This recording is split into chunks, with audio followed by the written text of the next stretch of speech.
Perkenalkan, nama saya Devi Irvaninotek, kelas F, semester 2, NIM 101 2022 0264. Mata kuliah Pengantar Teologi Sistematika. Pengertian konsep. Konsep adalah ide atau gagasan. Konsep merupakan sesuatu yang terkait dengan ide, gagasan, dan aktivitas berpikir. Pengertian Allah. Allah dalam Kristen Protestan dipahami sebagai satu-satunya Tuhan yang menciptakan dan menguasai segala sesuatu. Ia dianggap sebagai pribadi yang benar-benar transenden dan imanen, yang terwujud dalam tiga pribadi yang saling berkaitan, Allah Bapa dan Allah Roh Kudus. Dalam konsep Tritunggal Allah dipahami sebagai satu Allah yang ada dalam tiga pribadi yang saling berkaitan. Pengertian Kristus. Kristus adalah gelar yang diberikan kepada Yesus dari Nazaret dalam agama Kristen. Istilah Kristus berasal dari bahasa Yunani Kristos yang berarti Mesias atau yang diurapi. Penggunaan gelar ini mengacu pada kepercayaan bahwa Yesus adalah Mesias yang dijanjikan Allah dalam Alkitab Ibrani dan diutus oleh Tuhan untuk menyelamatkan umat manusia. Kristus dipandang sebagai anak Allah yang menjadi manusia untuk membebaskan umat manusia dari dosa dan membawa keselamatan kepada mereka. Kristus juga sering digunakan sebagai gelar bagi Yesus untuk membedakan dari orang lain bernama Yesus. Ketika Yesus disebut sebagai Kristus atau Yesus Sang Kristus, itu menunjukkan identitasnya sebagai Mesias yang dijanjikannya. Pengertian Roh Kudus. Roh Kudus adalah istilah yang digunakan dalam agama Kristen untuk merujuk pada aspek ilahi dan kelahiran Allah yang dianggap aktif dalam dunia dan kehidupan orang percaya. Konsep Roh Kudus diberkati dan dikontri Trinitas yang menyatakan bahwa Allah ada dalam tiga pribadi yang sama, Bapa, Anak, Yesus Kristus, dan Roh Kudus.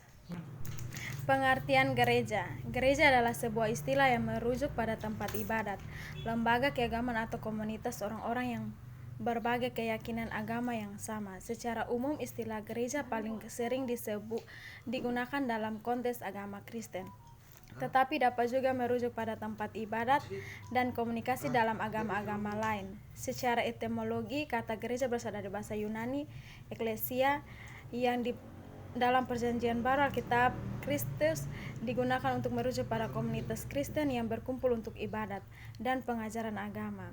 Gereja dapat menjadi tempat umat untuk beribadat, mengadakan upacara keagamaan seperti baptisan dan pernikahan, serta belajar tentang ajaran agama dan nilai-nilai spiritual. Pengertian manusia. Manusia adalah spesialis makhluk hidup yang termasuk dalam kelompok mamalia dan ordo primata. Secara umum, manusia memiliki ciri-ciri fisik seperti tumbuh berdiri tegak, memiliki dua tangan, memiliki otak yang berkembang, dan memiliki kemampuan berbicara. Menggunakan bahasa, manusia dapat bertanggung pada konteksnya, baik dalam bidang ilmiah, filosofi, agama, atau budaya.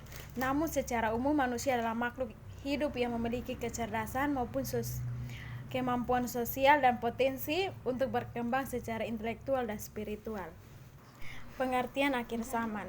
Akhir zaman adalah istilah yang digunakan dalam banyak agama dan kepercayaan untuk merujuk pada periode terakhir dalam sejarah dunia.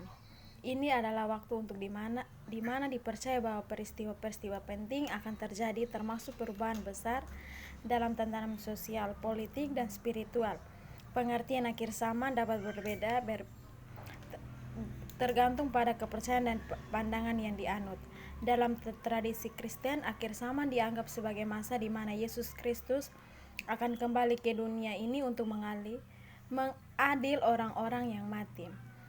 Keyakinan ini disebut sebagai kedatangan kedua atau kedatangan Kristus yang dari glorious. Baik, kita akan masuk dalam refleksi pribadi. Menurut saya, Alkitab adalah salah satu hal yang spesial bagi umat Kristiani. Firman Tuhan yang terkandung dalam Alkitab pun sangat bermanfaat bagi seluruh aspek kehidupan manusia. Agama Kristen sudah tentu mempunyai konsep tersendiri tentang Allah yang dipercayainya. Konsep tersebut didasarkan pada kesetiaan Allah yang dipercaya sebagai dasar untuk kepercayaan dan perilaku Kristiani. Meskipun kekristenan percaya akan satu Allah, akan tetapi Allah yang dipercaya itu menyatakan dirinya dengan berbagai cara, yakni sebagai Bapa, pencipta segala sesuatu, sebagai penyelamat dalam Yesus Kristus, dan sebagai pembaru dalam Roh Kudus. Kekayaan penyataan diri Allah seperti ini yang biasanya oleh gereja pada zaman dahulu dikenal dengan ungkapan Tritunggal. Ayat-ayat Alkitab tentang akhir zaman memberikan pengetahuan dan pemahaman yang penting bagi kita dalam menghadapi masa depan yang tidak pasti. Meskipun tantangan akhir zaman ada, kita memiliki harapan yang kokoh dan dalam janji-janji Allah. Alkitab adalah sumber penghiburan dan petunjuk yang memberikan kekuatan dan keyakinan bahwa Allah senantiasa hadir dan memelihara umatnya. Sekian dari hasil pembahasan saya. Terima kasih.